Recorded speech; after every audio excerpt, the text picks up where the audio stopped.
ವಿವಾದಾತ್ಮಕ ಹೇಳಿಕೆ. ಮೊನ್ನೆ ಒಂದು ಹೇಳಿಬಿಟ್ಟಪ್ಪ, ಒಬ್ಬ ಯಾವನೋ ಜಿಗಿದಾಡಕತ್ತಿ, ನಾವು ಉತ್ತರ ಕನ್ನಡ ಚರ್ಚೆ ನಾವು ಮಾಡ್ಲಕತ್ತೀವಿ, ಹಂಗಾಯ್ತು ಹಿಂಗಾಯ್ತು ಎಲ್ಲಮ್ಮ ಕೊಡ್ದಾಗ ಮುಲ್ಲಾಂಗನ ಕೆಲಸ ಸ್ವಲ್ಪ ಸುಮ್ಮನೆ ಮಾತಾಡ್ತಾವ ಕೆಲವೊಂದು. ನಾ ಹೇಳ್ದೆ ಸ್ಪೀಕರಿಗೆ ಆರಿ ತಾವು ಮಾತಾಡಕತ್ತ, ನಾವು ಮಾತಾಡ್ಬೇಕಿಲ್ಲ. ನಾವು ರಮೇಶ್ ಜಾರಕಿಹೊಳಿ ಲಕ್ಷ್ಮಣ್ ಸೋದಿ ಮಾತಾಡ್ಬಿಟ್ಟು ಇವತ್ತು ಉತ್ತರ ಕರ್ನಾಟಕ ಏನಪ್ಪಾ ಅಂದ್ರೆ ಹೇಳೋಬೇಕಂದ್ರೆ ಮೊದಲ ಅವ್ರು ಮಾತಾಡೋದ ನಾವು ಕೇಳೋದು. ನಾನು ಉತ್ತರ ಕನ್ನಡದವ್ರು ನಾನು ಸುಮ್ಮನೆ ಏನಲ್ಲಿ ನಮ್ಮ ವಿಧಾನಸೌಧ ಕಸ ಹುಡುಗರಕ್ಕೆ ಹೋಗಿರ, ನಾವೇನೋ ಅರ್ಜುನ ಮಕ್ಕಳಲ್ಲ, ನೀವು 10 ಸಲ ಉಚ್ಚಾಟನೆ ಮಾಡಿ ಸಂತೋಷ ನಾಡೋರು. ನೀವು 2 ಸಲ ಉಚ್ಚಾಟನೆ ಮಾಡ್ತೀರಿ, ನಾನು JCB ಪಾರ್ಟಿ ರೆಡಿ.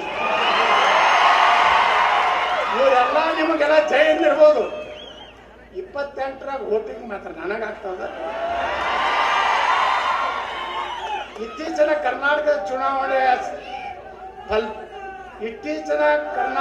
ಚುನಾವಣೆಯ ಫಲಿತಾಂಶದಲ್ಲಿ JCB ಪಾರ್ಟಿ 143 ಸ್ಥಾನಗಳಿಂದ ನಾಳೆ ಬಸನಗೌಡ ರಾಮನಗೌಡ ಪಾಟೀಲ್ ಯತ್ನಾಳ್ ಅವರು ಕರ್ನಾಟಕದ ಮುಖ್ಯಮಂತ್ರಿ ಆಯ್ತು.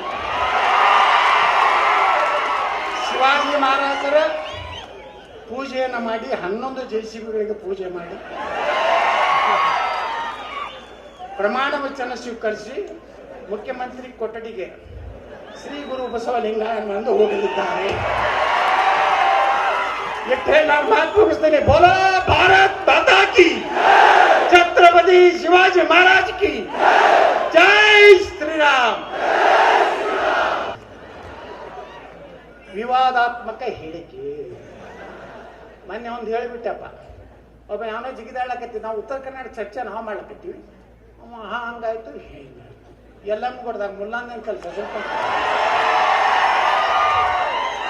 ಸುಮ್ಮನೆ ಮಾತಾಡ್ತಾವ ಕೆಲವೊಂದು. ನಾ ಹೇಳ್ದೆ ಸ್ಪೀಕರಿಗೆ ಆರಿ ತಾವು ಮಾತಾಡಕತ್ತ, ನಾವು ಮಾತಾಡ್ಬೇಕಿಲ್ಲ. ನಾವು ರಮೇಶ್ ಜಾರಕಿಹೊಳಿ ಲಕ್ಷ್ಮಣ್ ಸೋದಿ ಮಾತಾಡ್ಬಿಟ್ಟು ಇವತ್ತು ಉತ್ತರ ಕರ್ನಾಟಕ ಏನಪ್ಪಾ ಅಂದ್ರೆ ಹೇಳೋಬೇಕಂದ್ರೆ ಮೊದಲ ಅವ್ರು ಮಾತಾಡೋದ ನಾವು ಕೇಳೋದು. ನಾನು ಉತ್ತರ ಕನ್ನಡದವ್ರು ನಾನು ಸುಮ್ಮನೆ ಏನಲ್ಲಿ ನಮ್ಮ ವಿಧಾನಸೌಧ ಕಸ ಹುಡುಗರಕ್ಕೆ ಹೋಗಿರ, ನಾವೇನೋ ಅರ್ಜುನ ಮಕ್ಕಳಲ್ಲ, ನೀವು 10 ಸಲ ಉಚ್ಚಾಟನೆ ಮಾಡಿ ಸಂತೋಷ ನಾಡೋರು. ನೀವು 2 ಸಲ ಉಚ್ಚಾಟನೆ ಮಾಡ್ತೀರಿ, ನಾನು JCB ಪಾರ್ಟಿ ರೆಡಿ. ಇವರೆಲ್ಲ ನಿಮಗೆಲ್ಲ ಜಯ ಎಂದಿರ್ಬೋದು. 28ರಾಗ ವೋಟಿಂಗ್ ಮಾತ್ರ ನನಗಾಗ್ತದ.